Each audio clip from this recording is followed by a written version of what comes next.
Bahasa naon atuh? Nggak bisa.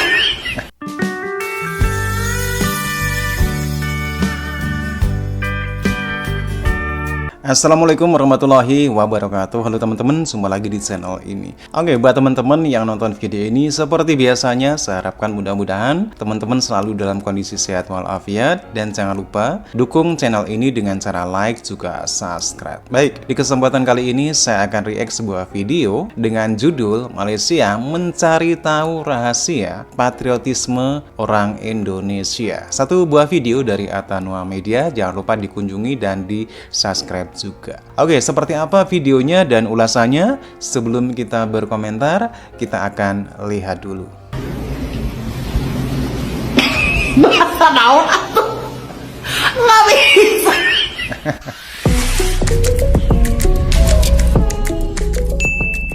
Assalamualaikum warahmatullahi wabarakatuh. Halo, kembali bersama dengan kami di channel ini. Semoga semuanya dalam keadaan sehat walafiat dan selalu diberikan rahmat oleh Yang Maha Kuasa. Oke, ketika berbicara tentang etnis Cina di Malaysia atau Tionghoa di Indonesia, sudah jelas asal-usul mereka berasal dari negara tirai bambu. Para leluhurnya bermigrasi secara bergelombang sejak ribuan tahun yang lalu. Beberapa catatan kuno meriwayatkan hubungan perniagaan dan migrasi ke beberapa benua serta menjadi warga di beberapa negara termasuk di Indonesia dan Malaysia. Namun demikian, meskipun berasal dari etnis yang sama, akan tetapi terdapat perbedaan antara warga negara keturunan beretnis Tionghoa di Indonesia ataupun Cina di Malaysia. Jelas beda banget. Dan inilah perbedaan Sangat orang ketara keturunan banget, Tionghoa ataupun Cina di Indonesia dan Malaysia. Yang pertama, bahasa. Bahasa. Perbedaan yang paling mencolok antara orang Tionghoa di Indonesia dan Malaysia adalah dalam hal bahasa. Orang Tionghoa di Indonesia umumnya fasih berbahasa Indonesia, bahasa resmi negara dan juga bahasa daerah di mana mereka berada di bumi Indonesia dan menjadi bahasa mereka sehari-hari. Membezakan antara Cina di Malaysia dengan kaum Tionghoa di Indonesia adalah pada penguasaan bahasa rasmi atau dalam bahasa Malaysia dipanggil bahasa kebangsaan. Ini menimbulkan banyak pertanyaan di kalangan orang Malaysia mengenai rahsia sukses Indonesia melakukan asimilasi antara penduduk pelbagai kaum. Tidak jarang yang menjadikan Indonesia, khususnya kaum Tionghoa di sana, sebagai contoh keturunan Cina atau Tionghoa yang cintakan negara dan tidak bersikap resis. Yang nama saya Johnny Matius, tapi saya biasa dipanggil Johnny Lim. Saya dari veteran marinir dari Kesatuan Taifib. Oh, ini Saya keturunan tentara ya, Tionghoa, mantan ya. tapi tumbah darah saya Indonesia. Kalau mengikut statistik, di ASEAN negara yang mempunyai warga negara berketurunan Cina terbesar adalah Indonesia dengan 7.6 juta. Di tempat kedua adalah Thailand dengan 7.2 juta dan barulah Malaysia dengan 6.9 juta. Jadi, apakah rahsia orang Cina di Indonesia terlihat lebih fasih berbahasa Indonesia? Gue Cindo. Ya iyalah, gue bisa bahasa. Bahasa naon atuh? Ini malah bahasa Sunda. Nggak bisa bahasa Mandarin. Mohon maaf. Bahasa Indonesia gara baleo. Kelamaan di tanah Sunda. Yeuh lainnya.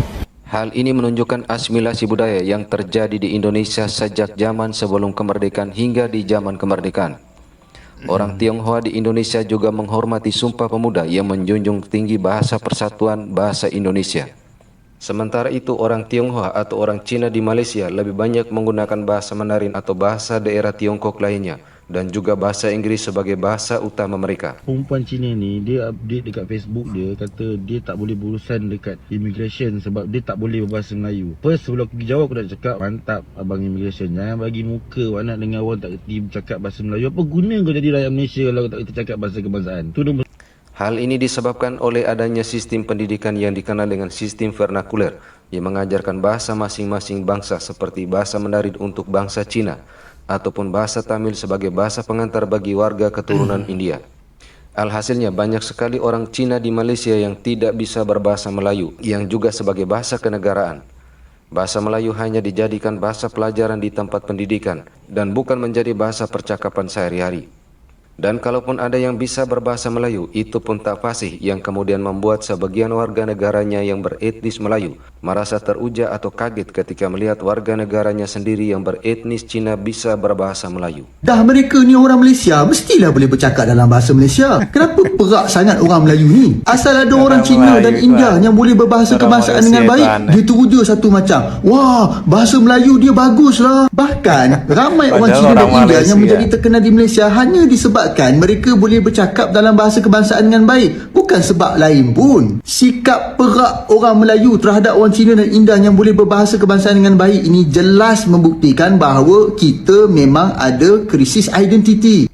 Sebenarnya persoalan bahasa bukan sekadar percakapan.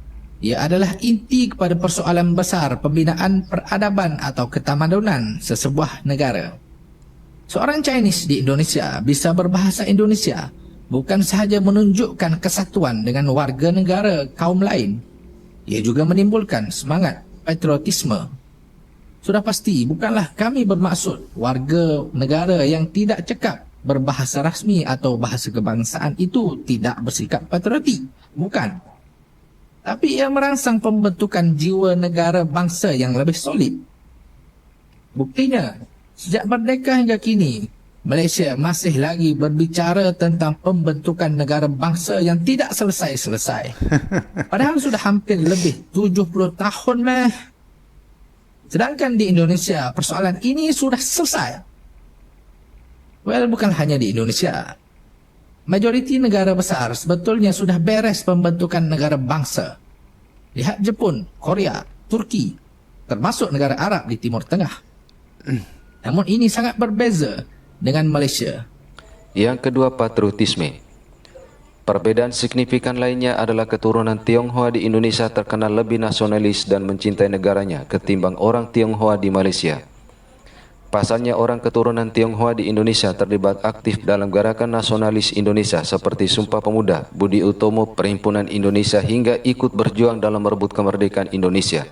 Hal inilah yang membuat warga negara beretnis Tionghoa memiliki semangat mencintai tanah air, dan di Indonesia tidak ada pengkotak-kotakan dalam berbangsa dan bernegara. Jadi sekali lagi saudaraku, persatuan Islam Tionghoa Indonesia jangan pernah ragu.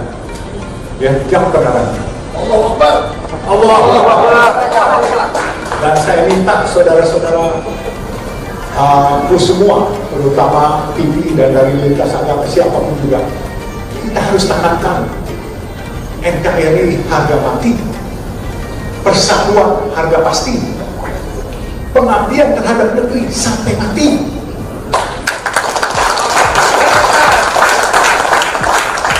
Perlindungan terhadap PPI adalah panggilan hati. Jadi kurang lebihnya. Nama saya Claudio Wangta, usia saya 23 tahun, pekerjaan saya dokter umum, saya lulusan dari Universitas Brawijaya dan juga S2 Ilmu Biomedik dari Universitas Brawijaya yang berakreditasi A. Tujuan saya memasuki TNI yaitu nomor satu karena pengabdian saya terlebih dahulu. Saya lahir di Indonesia, saya besar di Indonesia, oleh karena itu saya juga ingin meningkatkan taraf kesehatan di Indonesia. Akan tetapi hal ini berbeda dengan warga negara keturunan Cina di Malaysia. Mereka tidak mengalami penindasan yang sama selama masa penjajahan kolonial, hingga pembentukan negara Malaysia yang awalnya juga termasuk Singapura. Akan tetapi akibat sentimen bangsa atau etnis, maka Singapura pun berpisah dari Malaysia. Kemudian dalam perjalanan negara, pasca kemerdekaan dengan penerapan sistem politik berdasarkan ras atau bangsa-bangsa, orang keturunan Cina yang menjadi kelompok minoritas, yang kemudian menguasai perekonomian di Malaysia sempat mengalami tindakan rasis dari etnis mayoritas yang didominasi oleh etnis Melayu.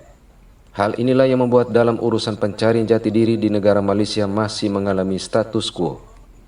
Oke, itulah beberapa perbedaan antara orang Tionghoa di Malaysia dan di Indonesia. Nah, dari tayangan tersebut terlepas dari urusan politis dan kepentingan-kepentingan lain, satu hal yang menjadi pelajaran bagi kita semua adalah jiwa patriotisme dan nasionalisme seorang warga. Oke teman-teman ya, demikian satu buah video yang menarik sekali tentang patriotisme orang-orang Indonesia ataupun rakyat Indonesia dan khususnya orang Tionghoa Indonesia. Apa yang terjadi? Perbedaan ini bermula pada asas pembentukan masing-masing negara, di mana Indonesia terbentuk karena berasaskan asimilasi, di mana setiap warga negara tanpa terkecuali harus berbahasa satu, bertanah air satu, dan berbangsa satu. Inilah yang mendasari Indonesia bisa seperti ini.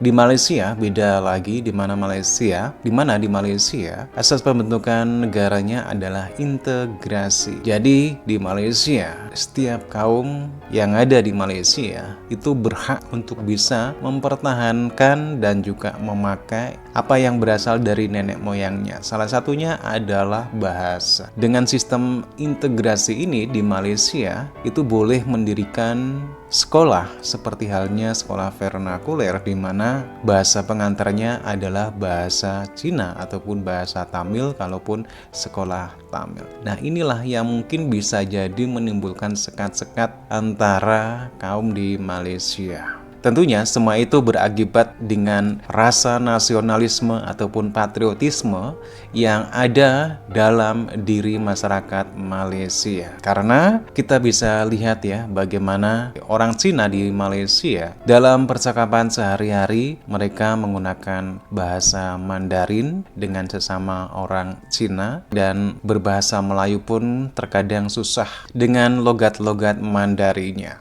Oke teman-teman ya, demikian satu buah video. Bagaimana nih menurut teman-teman perbedaan Tionghoa di Indonesia dan juga Chinese di Malaysia? Silahkan teman-teman bisa berkomentar. Jangan lupa like, subscribe channel ini. Terima kasih dan wassalamualaikum warahmatullahi wabarakatuh.